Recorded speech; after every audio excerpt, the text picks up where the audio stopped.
Hi views, welcome back to Harsha kitchen. இன்றைக்கி நம்ம வீடியோவில் சூப்பரான மட்டன் எலும்பு சால்னா எப்படி செய்யலாம் அந்த வீடியோவில் பார்க்க போகிறோம். இது வந்து பரோட்டா, சப்பாத்திக்கு, பூரிக்கு, சாதத்துக்கு ரொம்ப டேஸ்ட்டாக இருக்கும். நான் 1/2 கிலோ மட்டன் எடுத்துருக்கேன். அதை நல்லா வாஷ் பண்ணி எடுத்து வச்சுப்போம். இதில் 1 ஸ்பூன் அளவு நம்ம மஞ்சள் தூள் ஆட் பண்ணிப்போம். 1 ஸ்பூன் அளவு பெருஞ்சீரகம் ஆட் பண்ணிக்கலாம். நெக்ஸ்ட்டு ஒரு 1/2 ஸ்பூன் அளவு இஞ்சி பூண்டு பேஸ்ட் ஆட் பண்ணிக்கலாம். நெக்ஸ்ட்டு நம்ம வந்து தேவையான அளவு தண்ணி ஊற்றி இதை வந்து குக்கரில் வந்து ஒரு 2 விசில் வரைக்கும் நம்ம வேக வச்சு எடுத்துக்கலாம். எலும்பு வந்து நல்லா வேகணும். ஓரளவு வெந்தால் போதும். நம்ம வந்து சால்னா செஞ்சு முடிச்சதும் கொஞ்சம் விசில் ஊற்றி வேக வச்சுக்கலாம். இதில் வந்து 1 ஸ்பூன் அளவு நம்ம ஆயில் சேர்த்து நல்லா இதை மிக்ஸ் பண்ணிவிட்டு குக்கரில் போட்டு மூடி வச்சுருவோம். இப்போது சால்னா செய்கிறதுக்கு தேவையான மசாலா ரெடி பண்ணிப்போம். 1 கப் அளவு வந்து தேங்காய் எடுத்திருக்கேன். பெரிய வெங்காயம் ஒரு 2 எடுத்துப்போம். 1 ஸ்பூன் அளவு பெருஞ்சீரகம் ஆட் பண்ணிக்கலாம். 1 ஸ்பூன் அளவு கசகசா ஆட் பண்ணிக்கலாம். ஒரு 5 முந்திரி பருப்பு ஆட் பண்ணிக்கலாம். நெக்ஸ்ட் இதெல்லாம் மிக்ஸி ஜாரில் தண்ணி ஊற்றி நல்லா அரைச்சி எடுத்துக்கலாம்.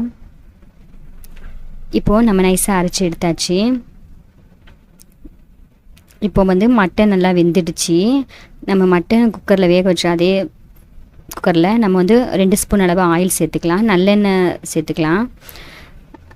பட்டை, கிராம்பு, ஏலக்காய், பிரிஞ்சி இலை இதெல்லாம் ஆட் பண்ணிவிட்டு நெக்ஸ்ட்டு கொஞ்சமாக கறிவேப்பிலை ஆட் பண்ணிக்கலாம். ஒரு 20 சின்ன வெங்காயத்தை ஆட் பண்ணியிருக்கேன்.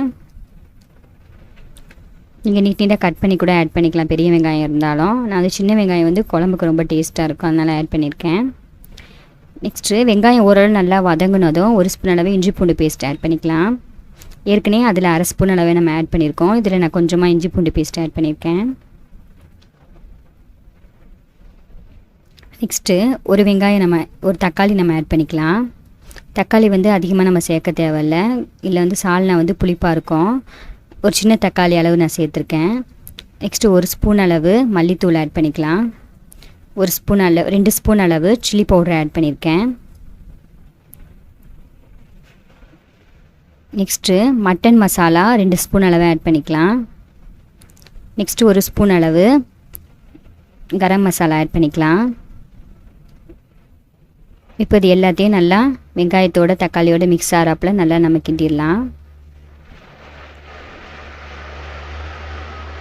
இப்போ கறி வேக வச்சு அதே தண்ணியோட நம்ம வந்து இதில் சேர்த்துக்கலாம்.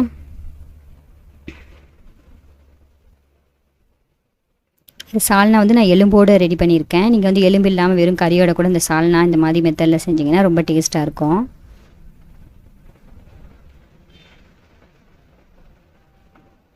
இப்போ எல்லாத்தையும் ஒன்றா நல்லா மிக்ஸ் பண்ணியாச்சு. இப்போ ஒரு கொதி வரவும் நான் வந்து அரைச்சி வச்சுருக்கேன் அந்த தேங்காய் விழுத பேஸ்ட்டை நம்ம இதில் ஆட் பண்ணிக்கலாம். ஆட் பண்ணதும் கிரேவி வந்து நல்லா திக்னஸ்ஸாக ஆகிடும். நம்ம வந்து தேவையான அளவு நம்ம தண்ணி ஆட் பண்ணிக்கலாம். இப்போது நான் ஒரு கப் அளவு தண்ணி ஆட் பண்ணியிருக்கேன்.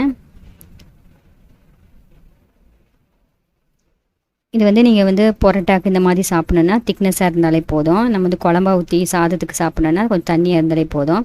இப்போ குக்கரில் ஒரு 2 விசில் வர வரைக்கும் நம்ம வேக வச்சு எடுத்துக்கலாம். இப்போ சூப்பராக வெந்து நம்ம மசாலா வந்து ரெடி ஆயிடுச்சு. சால்னா ரெடி ஆயிடுச்சு பாருங்கள், சூப்பராக. இது வந்து பரோட்டா, பூரி, சாதத்துக்கு ரொம்ப டேஸ்ட்டாக இருக்கும். கண்டிப்பாக நீங்கள் இதை வீட்டில் ட்ரை பண்ணி பாருங்கள். இந்த சால்னாவை உங்களுக்கு பிடிச்சிருந்தா வர்ஷா கிச்சன் தமிழுக்கு சப்ஸ்கிரைப் பண்ணுங்கள், லைக் பண்ணுங்கள், கமெண்ட் பண்ணுங்கள், ஷேர் பண்ணுங்கள். தேங்க்யூ.